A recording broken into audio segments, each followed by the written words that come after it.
باب هل يقال مسجد بنی فلان، مسجد بنی فلان، فلان کی اولاد کی مسجد کہہ سکتے ہیں؟ جی کہہ سکتے ہیں۔ یہ امام نخعی رحمۃ اللہ علیہ، حضرت ابراہیم نخعی رحمۃ اللہ علیہ پر رد ہے، ان حضرات پر رد ہے جو کہتے ہیں کہ ان المساجد للہ، مسجدیں خالص اللہ کی ہوتی ہے، فلا تدعوا مع اللہ احدا، اللہ کے ساتھ ان میں کسی اور کو نہ پکارو۔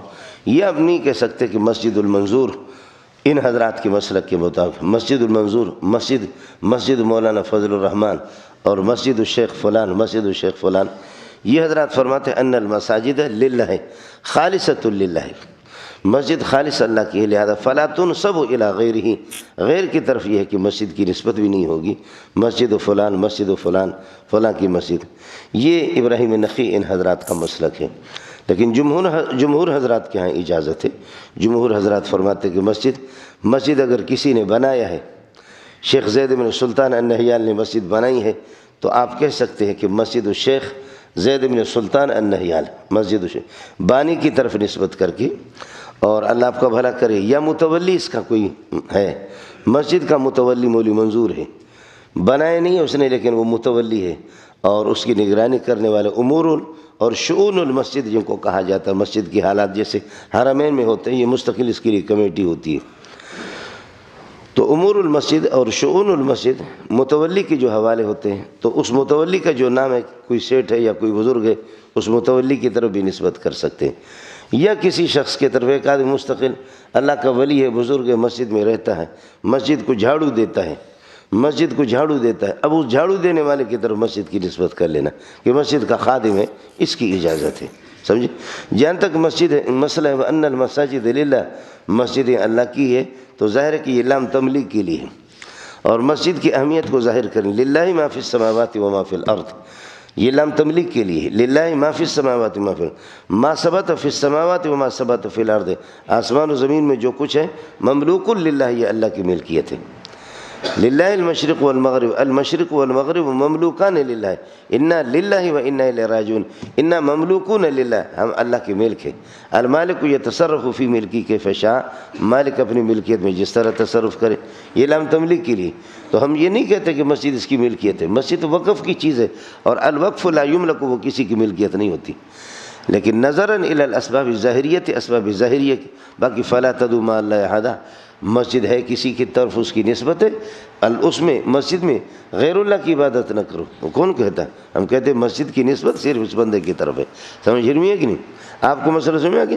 تو آیت سے جمہور پر رد نہیں ہو رہا، بلکہ اس کا بہترین آسان جواب ہمارے وہ فارسی اور بلوچوں کا شعر ہے، ان امانت چند روزے نزد ماست، ان امانت چند روزے نزد ماست، در حقیقت مالک ہر شے خداست۔ یہ امانت چند دن ہمارے پاس ہے، مدرسے کی کتاب پر آپ لکھتے ہیں، سمجھیں؟ آپ لکھتے ہیں کہ ہادہ کتابی، یہ کتاب میری ہے، تو کیا یہ اضافت تملیک کے لیے؟ سمجھ رہی ہے کہ نہیں؟ یہ میں کہتا ہوں کلن صوتی، یہ میری ٹوپی ہے، یہ اضافت تو تملیک کے لیے ہے، کلن صوتی، ہاذہ کلن صوتی، یہ میری ٹوپی ہے، یہ اضافت تملیک کے لیے۔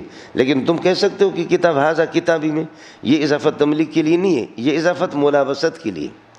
چند دن کتاب آپ کے پاس ہے، اس لیے کہتے ہیں ان امانت چند روزے نزد ماست، یہ امانت چند دن ہمارے پاس ہے، در حقیقت مالک ہر شے خدا، ہر چیز کا مالک اللہ ہے۔ تو اس قسم کی نسبت ملابست کی وجہ سے اجازت ہے اس نسبت، اور وہ ملابست بنا کی بنیاد پر ہے کہ بانی ہے، یا ملابست تولی کی بنیاد پر ہے کہ متولی ہے، یا ملابست للخدمت، خدمت کی بنیاد پر ہے کہ وہ خدمت کر رہا، اس کی اجازت ہے۔ آپ کو میری فریاد سمجھ میں آ رہی نہیں آ رہی؟ اس کی اجازت ہے مولانا۔ ارے اللہ کے بندو کچھ بنا پڑھا نہیں پڑھا؟ حضرت اقدس مفتی محمود رحمۃ اللہ علیہ، یہ سلفی لوگ جو ہوتے ہیں نا، بس یہ یعنی ظاہری نصوص کو دیکھتے ہیں، باقی آگے ان کا دماغ جاتا بھی نہیں ہے، موٹی موٹی باتیں، باقی چھوٹی پتلی باتیں ان کو سمجھ میں آتی بھی نہیں ہے۔ تو حضرت اقدس کی دعوت کی بن باز رحمۃ اللہ علیہ، بن باز آیت من آیت اللہ تھے مولانا، آنکھوں سے نابینا تھے، لیکن اس کا جو حافظہ تھا، جو کچھ اس کی فصاحت و بلاغت تھی، انور شاہ کشمیر بہت دور ہی ہوگا اس سے۔ حضرت اقدس نے مفتی نظام الدین رحمۃ اللہ نے فرمایا کہ اگر کوئی اس زمانے کے اندر حسن بصری دیکھنا چاہے تو بن باز کو دیکھے۔ جب ان کا انتقال ہو گیا تو عرب کے بڑے بڑے علماء، ان پر جو انہوں نے کتابیں لکھی، بازیت الدہر، سمجھے بھائی جان، وہ کون تھا؟ بن باز رحمۃ اللہ علیہ، تو بس آسمان بھی رو رہا تھا، زمین بھی رو رہی تھی اس کے لیے. بڑے آدمی تھے رحمۃ اللہ علیہ، نابینا تھے آنکھوں سے. حضرت اقدس مفتی محمود رحمۃ اللہ علیہ کی میزبانی کی انہوں نے، وہ میزبان بنے، مفتی محمود مہمان تھے. تو مفتی صاحب سے فرمایا حل لک ہناک مدرسہ فی پاکستان، پاکستان میں آپ کا کوئی مدرسہ ہے؟ حضرت نے فرمایا نعم. فرمایا بأی اسم، کس نام سے ہے؟ فرمایا قاسم العلوم، مدرسے کا نام قاسم العلوم. تو فرمانے لگے قاسم العلوم، یہ قاسم العلوم یہ کس طرح آپ نے یہ ہے کہ نسبت کی ہے، جیسے کہ ملتان میں مدرسہ ہے، سمجھے، یہ قاسم العلوم مدرسہ. تو آپ نے فرمایا کہ ایک تو انما انا قاسم واللہ یعطی، علم خزانے سارے سب کچھ اللہ کے ہاتھ میں، دینے والا اللہ ہے. وَإِن مِّن شَيْءٍ إِلَّا عِندَنَا خَزَائِنُهُ، لیکن وَأَنَا قَاسِمٌ، میں محمد، انما انا قاسم، میں تقسیم کرتا ہوں، جو اللہ مجھے دیتا ہے علم میں اپنے پاس نہیں رکھتا. اور یہ ہے کہ اللہ کو، آپ کو بخل اس میں نہیں کرتا، آپ کو یہ ہے کہ میں پڑھاتا ہوں. تو ایک تو یہ کہ انما انا قاسم سے ہم نے اس نام کو لیا ہے. دوسرا یہ کہ ہمارے بزرگ گزرے ہیں محمد قاسم نانوتوی، ایک تیر سے دو شکار ہے، اس کی طرف بھی اشارہ ہے. تو اس نے کہا کہ یہ تو ناجائز ہے، آپ محمد قاسم نانوتوی کی طرف اشارہ کر رہے ہیں، یہ کر رہے ہیں، اللہ آپ کا بھلا کرے، یہ تو ناجائز ہے. تو حضرت اقدس نے فرمایا کہ کیوں؟ تو وہی بات ہے وَأَنَّ الْمَسَاجِدَ لِلَّهِ فَلَا تَدْعُوا مَعَ اللَّهِ، مساجد مدارس یہ اللہ کی. تو مفتی صاحب نے فرمایا کہ یہ جو آپ کے مسجد حرام بیت اللہ کے دروازوں پہ لکھا ہوا کہ باب عمر، باب علی، اور باب بنی شیبہ، اور باب الفہد، اور باب الملک عبدالعزیز، یہ کیا ہے؟ یہ عبدالعزیز کی طرف آپ نسبت کر رہے ہیں. تو اس نے کہا کہ آپ تعویل کرتے ہیں. بن باز نے کہا کہ آپ لوگ حنفی لوگ بڑے تیز ہیں، تعویلی ہو، تعویل کرتے رہتے ہو. تو مفتی صاحب نے فرمایا کہ تعویل تو ضروری ہے، کچھ نہ کچھ تعویل اگر نہیں کریں گے تو پھر مسئلہ آپ کے لیے خراب ہوگا، میرے لیے خراب نہیں ہوگا. تو اس نے کہا میرے لیے مسئلہ کیسے خراب ہوگا؟ تو مفتی محمود رحمۃ اللہ نے فرمایا کہ قرآن میں آیا من کان فی ہذہ اعمی فہو فی الآخرۃ اعمی،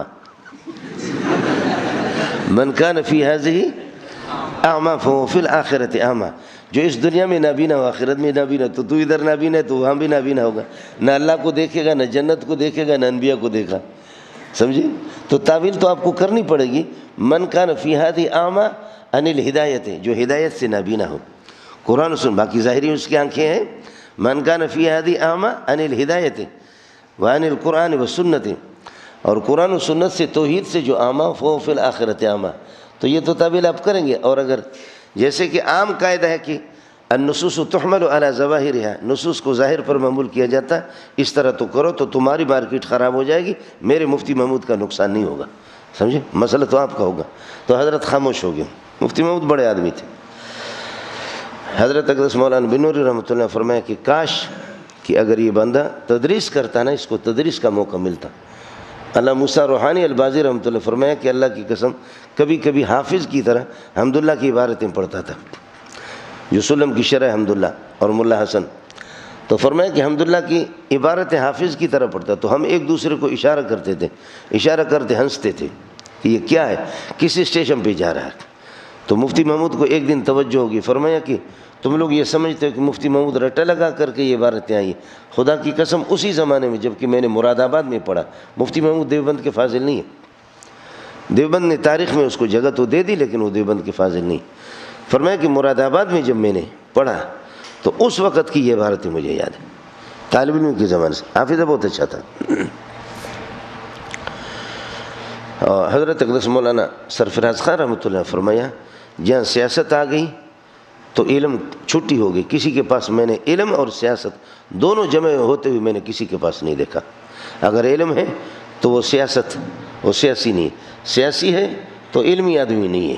میں نے علم اور سیاست صرف دو بندوں میں جمع دیکھا، ایک شیخ العرب والعجم حسین مدنی میں، دوسرا مفتی محمود میں. ان دونوں کے اندر میں نے علم اور یہ کہ سیاست، دونوں یہ سیاسی لیڈر قائدین بھی ہے اور اللہ کا سیاست کے نشیب و فراز سے بھی خوب واقف ہے، اور اسی طرح قرآن و سنت سے بھی، قرآن و سنت کے بڑے عالم.